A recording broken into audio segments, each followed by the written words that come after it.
Hey you guys, welcome back. Today I want to talk about 3 small changes that I implemented into my budget that ended up saving me $1,800 in the long run. Really quick, this is another episode of March Madness, a video series where we put a video unscripted on this channel each and every day. If this is your first time here, be sure to click that little red subscription button and the bell to be updated each and every time a new video comes out on this channel. If you are like me, and most teachers are, whether you work in a classroom or at home, you work on a budget. You can schedule out money coming in versus money coming out, and you can do things like meal prepping, making a strict budget and sticking to it, and just seeing what works with you and your family.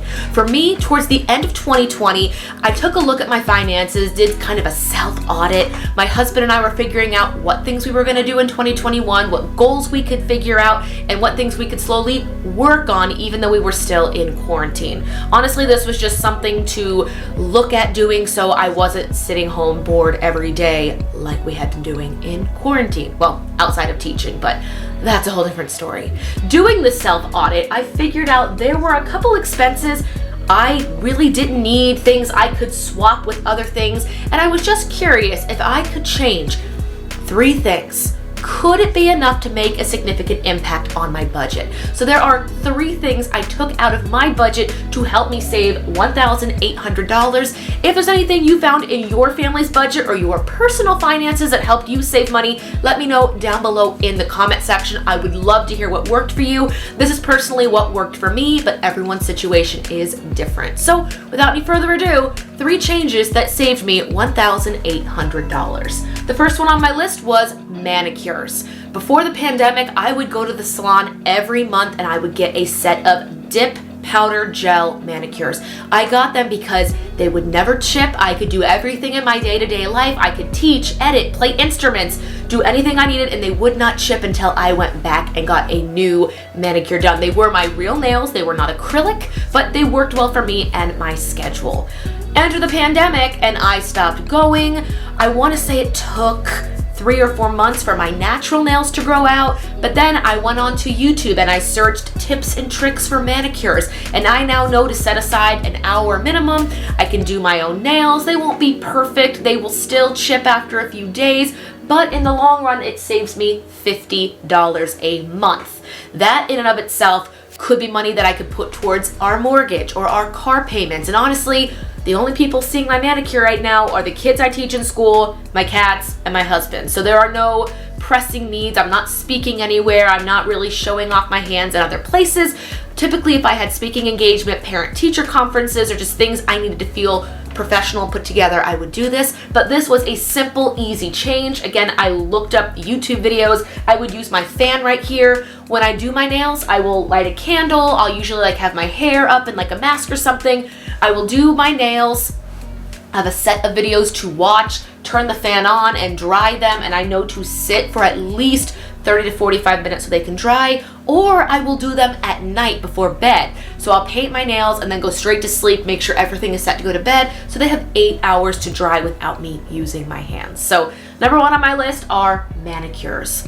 Number 2 is a subscription service. I'm sure you've seen a plethora of these, especially here in quarantine. The one I was using was called Just Fab, and it was a clothing service where you can have 1 item sent to you a month, or you would pay a $40 credit. Now, I had a few months where I didn't see anything that I really wanted, so I accumulated a couple $40 credits. Even if you didn't spend something, if you didn't click on the website skip this month, $40 was charged onto your credit card. I went through a phase in this pandemic where I decided to try a capsule wardrobe, having more intention in my closet. I do not have a set amount of items that have to be in there, but I know that everything in my closet matches with at least 2 or 3 other pieces, and they are seasonal, meaning I can store my winter clothes in the summer and vice versa. But by cutting out Just Fab, P.S. it was really easy to cancel my subscription. I didn't know it would be that quick. It saves me $40 a month. I haven't really felt the need to go out and buy anything, and a future video coming out here in March Madness are how I don't pay full price for things, so we can talk about that in a later video. But cutting that out again saved me $40. And the third thing I nixed from my budget was also kind of a subscription service. Here in Columbus, we have this spa called Hand and Stone. And what's really nice about them is you get a credit every single month, and that credit can either be used on a one-time visit for a facial or a one-time visit for a massage. And as a teacher who's been on her feet working and a little bit stressed during the school year, knowing that I can go in once a month for a little self-care, it cost $60 a month for that credit, but for most spas around here of this caliber, massages and facials start at $80. So $60 for a subscription visit service was really nice. But again, pandemic, wasn't really going in for that. Was usually staying home and trying to do my own face masks, and my husband and I bought this little massager we can hold over our shoulders, and it just massages the blades and it feels awesome. Cutting that out again saved me $60. Now these are just things that worked in my favor, and cutting all of them out saved me $150 a month.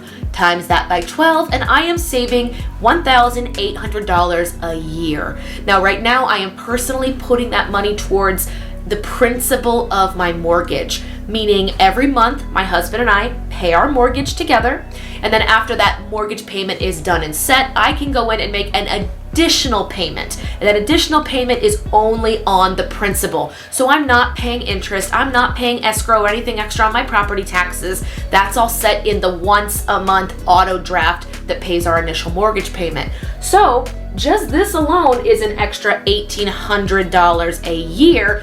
If you are on a 30-year mortgage like we are, after 10 years, that is $18,000 of just the principal paid off. Now, we are not doing that plan. We will probably have this house paid off before the $30. To be completely honest, we'll have it paid off in the next year, but this change has helped immensely. We have been putting a little bit of this money, not all in mortgage, but we put a little bit aside for travel.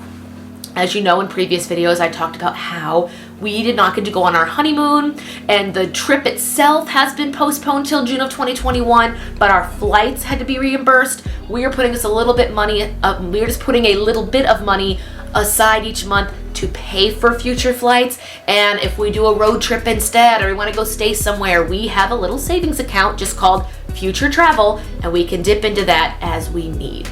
But you guys, that's it for today's video. Those are 3 cuts I made in my monthly budget, which ended up saving me $1,800 in a year. Once again, let me know what things have helped you and your family's budget down below in the comment section. Just a few cuts really can go a long way. Also, let me know what you guys are saving for.